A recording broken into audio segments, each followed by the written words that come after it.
या तो पूर्णिया में एक ही था, उस पर हम क्या बोल सकते हैं। तो दोनों तो एक ही थे ना पूर्णिया में। ये दोनों रोपिएगा बबूल तो खाइएगा खजूर। आप दोनों समझिए क्या किए। आप दोनों तो एक ही थे पूर्णिया में। पूर्णिया में तो पप्पू यादव को आप मारना चाह रहे हैं। पहले पप्पू यादव फिनिश करो। आप 100 MLA लेके बैठे थे। एक आदमी PM सबसे पहले पहुंच गया। नीतीश जी 3 दिन रोड शो किए। तो पप्पू यादव को कत्ल करने के लिए 150 MLA तो थे ना। हो 3 दिन रहे ना। 60 करोड़ से ज्यादा बांटे ना।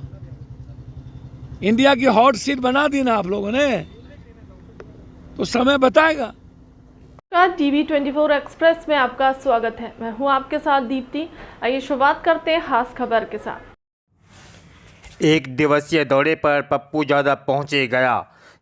अब देखिए TV24 एक्सप्रेस खबर बिहार के गया से, जहां एक दिवसीय दौरे पर पप्पू यादव के कार्यकर्ताओं ने के भाव और स्वागत किया। जहां पप्पू यादव के आज गया में डोभी स्थित श्री श्री 108 रविशंकर महाराज के आश्रम पहुंचे, जहां कल मुलाकात की। इस मौके पर पत्रकारों से बात करते हुए उन्होंने जम्मू कश्मीर में सेना के जवानों पर हमले में प्रधानमंत्री नरेंद्र मोदी पर निशाना साधते हुए कहा कि यह हमला कहीं वोट बैंक के लिए तो नहीं हुआ है।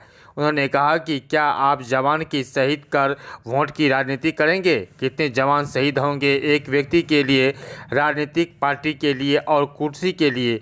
उन्होंने कहा कि मेरा सीधा सवाल है कि कितने जवानों की शहीद करेंगे देश की राजनीति के लिए? उन्होंने कहा कि इस घटना के जांच सुप्रीम कोर्ट की बेंच में से मैं चाहता हूं। कल ये एयरफोर्स पर हमला हुआ, इसमें कोई फर्स्ट तो नहीं है, कोई साजिश तो नहीं है। तीसरे चरण में यह हमला वोट मुद्दा तो नहीं होगा, जहां डाइवर्सिटी तो नहीं है। इस घटना को संज्ञान सर्वोच्च न्यायालय के ले एवं जांच करें। जो जवान शहीद हुए हैं उनके परिवार को 2-2 करोड़ रुपए की अविलंब मुहैया कराया जाए। वहीं उन्होंने कांग्रेस के राहुल गांधी को रायबरेली चुनाव लड़ने के मामले में कहा कि मुझे रायबरेली की जिम्मेदारी दी गई है, मैं वहां जाकर उनका प्रचार करूंगा। वहीं सिवान के हिना साहिबा के परिवार के साथ मेरी पूरी सहानुभूति है, मैं उनके लिए भी मेहनत कर प्रचार करूंगा। तब तक के लिए बने रहें TV24 एक्सप्रेस पर। आश्रम में तो बोले सब 2 मिनट खाली, बस 2 मिनट। कौन सी पर लीजिएगा? गया आगमन हुआ सर, क्या बोला सर?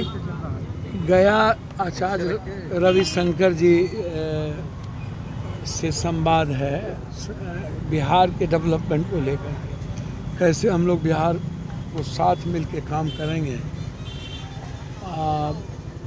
उस पर चर्चा है कि ख़ास तौर पर मगध पर कैसे हम लोग मगध की गरीबी को लेकर के, नक्सल इलाके को लेकर के, इस पर हमको बुलाया गया है रविशंकर जी के द्वारा कि हम लोग बात करें। एक आशीर्वाद, आप जान ही रहे हैं कि देश एक आदमी को ख़त्म करने की लिए कैसे सब लोग एक हो गए कि पहले एक को मिटा दो, एक को ख़त्म करो। तो आशीर्वाद भी, दवा के साथ दुआ भी तो ज़रूरत है ना। तो रविशंकर जी से मिलना है और उसके बाद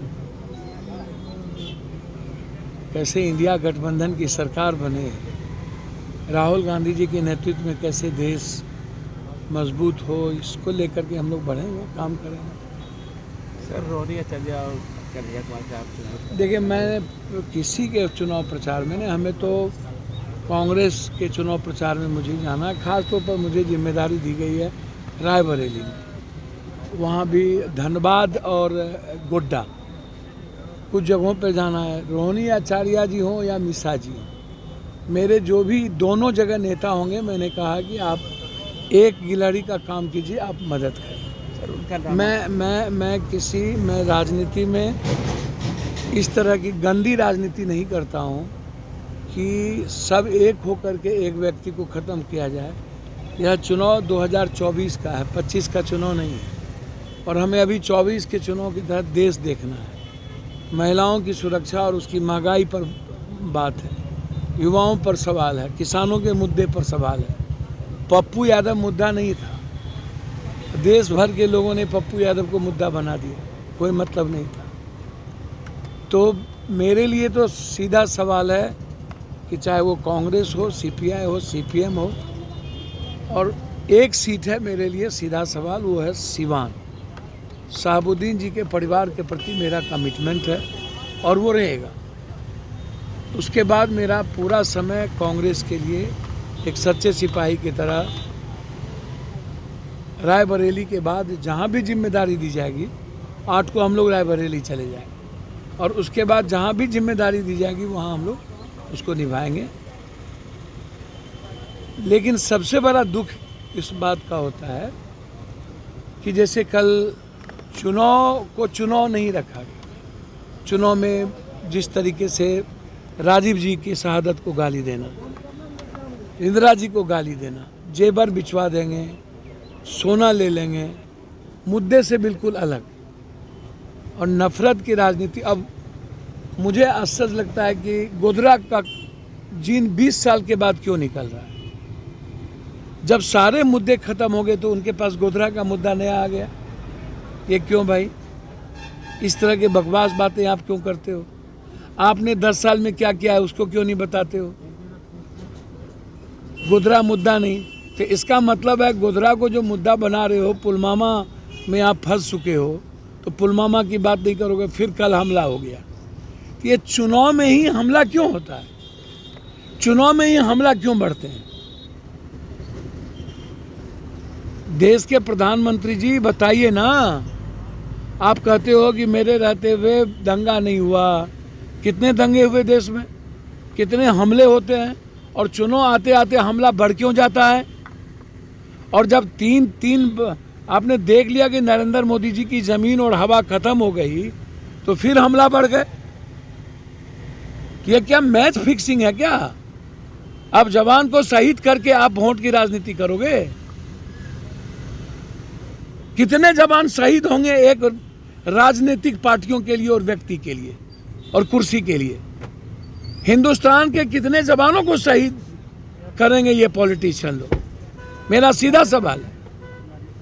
मैं इसकी पूरी जांच सुप्रीम कोर्ट के बेंच से चाहूंगा कि कल जो एयरफोर्स पर हमला हुए हैं, क्या इसमें कोई षड्यंत्र तो नहीं है?